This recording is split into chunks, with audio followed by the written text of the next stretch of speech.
Pengacara adalah seseorang yang memiliki profesi dan wewenang sebagai penegak hukum. Kedudukannya setara dengan jaksa, hakim, dan polisi. Bersama dengan penegak hukum lainnya, pengacara adalah bagian dari criminal justice system. Pengacara bisa menawarkan jasanya, baik di dalam maupun luar pengadilan dalam bidang hukum bagi perseorangan, lembaga dan perusahaan. Berikut ini daftar fakta unik telah merangkum dan mengulas 7 pengacara populer Indonesia, dari suku Batak.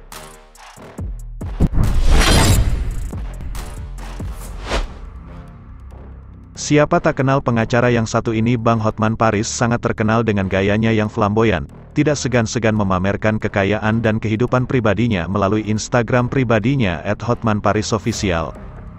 Pengacara yang lahir di Laguboti tanggal 20 Oktober tahun 1959 ini, memiliki beberapa julukan karena kemampuannya dalam menangani kasus hukum, seperti Raja Pailit dan pengacara 30 miliar rupiah.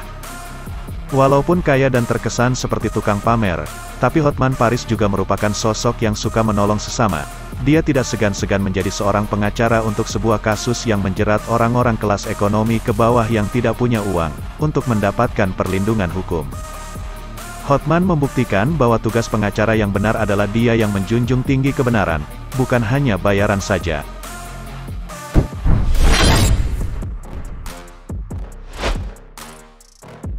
Otto Hasibuan pernah menjabat sebagai Ketua Umum DPP Ikatan Advokat Indonesia, IKADIN, selama 2 periode, yakni tahun 2003 sampai tahun 2007 dan tahun 2007 sampai tahun 2012.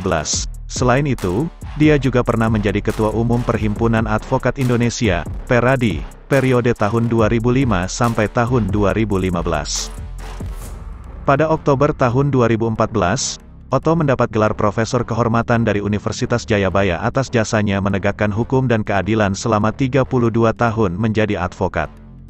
Dia juga pernah menjadi kuasa hukum Jessica Kumala Wongso, atas dakwaan pembunuhan Mirna dengan menggunakan kopi beracun sianida.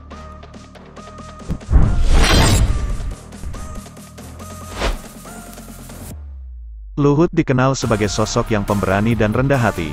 Sepak terjangnya sebagai pengacara tidak perlu diragukan lagi, dia dikenal sebagai advokat dengan loyalitas dan kualitas yang tinggi. Pria kelahiran Balige, Sumatera Utara, tanggal 24 Mei tahun 1956 ini juga dikenal sebagai seorang aktivis dan akademis. Kasus yang paling melambungkan namanya sebagai advokat adalah ketika dia membela sesama rekannya, Adnan Buyung Nasution. Saat itu akan terancam akan disingkirkan dari praktik advokat oleh pemerintah. Dari kasus itu Luhut beserta penasihat hukum lainnya yang membela Adnan tercatat pada peristiwa pertama dalam sejarah Indonesia, di mana advokat melawan lembaga hukum Indonesia. Sebagai akademis pun, dia telah banyak melahirkan buku-buku karyanya sendiri yang ditulisnya berdasarkan pengalamannya sebagai seorang advokat, dan hampir seluruh buku-bukunya menjadi bestseller, dan dijadikan pedoman oleh banyak mahasiswa untuk belajar tentang hukum Indonesia.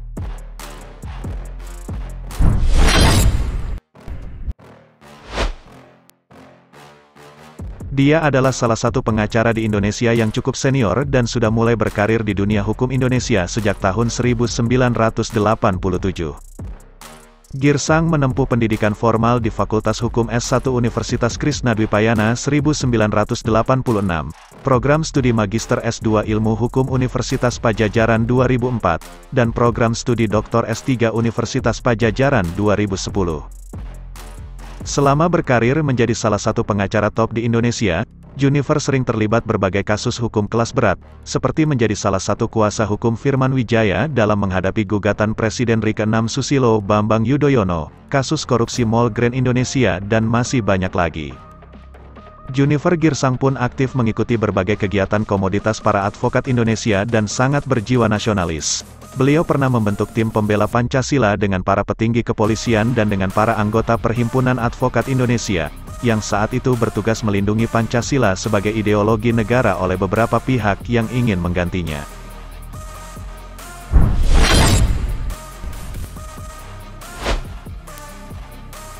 Hotma juga tidak kalah hebat namanya di dunia hukum Indonesia. Saudara kandung dari pengacara sekaligus politikus ternama Ruhut Sitompul ini bisa dikatakan menjadi salah satu pengacara paling kontroversial di Indonesia, memiliki bayaran yang tinggi untuk setiap penanganan kasus yang dia pegang. bayarannya bisa mencapai hingga ratusan juta rupiah per kasusnya. Sebagai salah satu pengacara terbaik di Indonesia, Hotma juga pernah menangani kasus-kasus sensasional seperti tuduhan pemakaian narkoba oleh artis Raffi Ahmad, dan kasus pembunuhan gadis kecil Angelin oleh Margaret di Bali. Meski sudah sukses dan kaya, Hotma tetap membuka lembaga sosial bersama putrinya, di mana orang yang berada pada ekonomi menengah ke bawah untuk mendapatkan konsultasi dan perlindungan hukum secara gratis, yaitu Lembaga Bantuan Hukum Mawar Saron. Demi membiayai dana operasional dari lembaga ini, Hotma pun pernah menjual beberapa koleksi mobil mewahnya agar lembaga ini tetap berjalan lancar.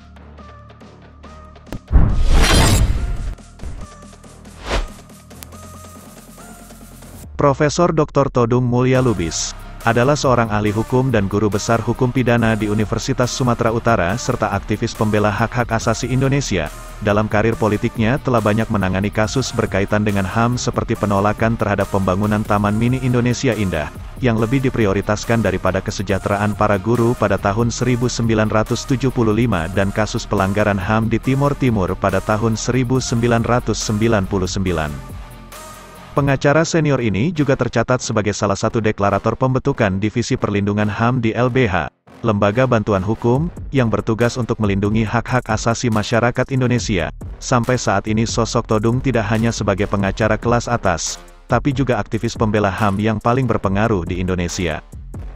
Sekarang Todung tidak terlalu aktif lagi berprofesi sebagai pengacara dan telah ditunjuk sebagai Duta Besar Indonesia. Dia dipilih menjadi duta di Norwegia dan dilantik langsung Presiden Jokowi pada tanggal 22 Februari tahun 2018. Meskipun begitu, dia masih belum melepas seluruh karirnya di dunia hukum Indonesia, karena dia masih menjadi pemilik The Law Office of Mulya Lubis, dan telah melahirkan berbagai karya tulis tentang hukum dan HAM.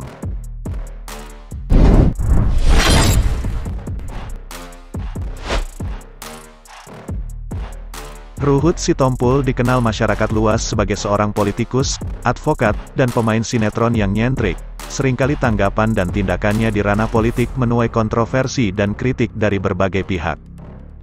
Pria kelahiran Medan tanggal 24 Maret tahun 1952 ini kerap disapa Poltak karena pernah membintangi sinetron Gerhana, sebagai Poltak si Raja Minyak dari Medan. Ruhut mendapat peran ini karena pada waktu itu sebagai kuasa hukum dari Starvision, rumah produksi yang membuat sinetron Gerhana.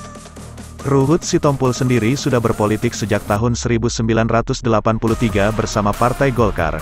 Prestasi Ruhut di Golkar tergolong biasa-biasa saja, hingga akhirnya pada tahun 2004, ia berpaling ke Partai Demokrat. Berbagai kasus kontroversial pernah ia tangani. Ia tandem bersama Hotma Sitompul sebagai kuasa hukum Akbar Tanjung yang kala itu menjabat sebagai Ketua Umum Partai Golkar.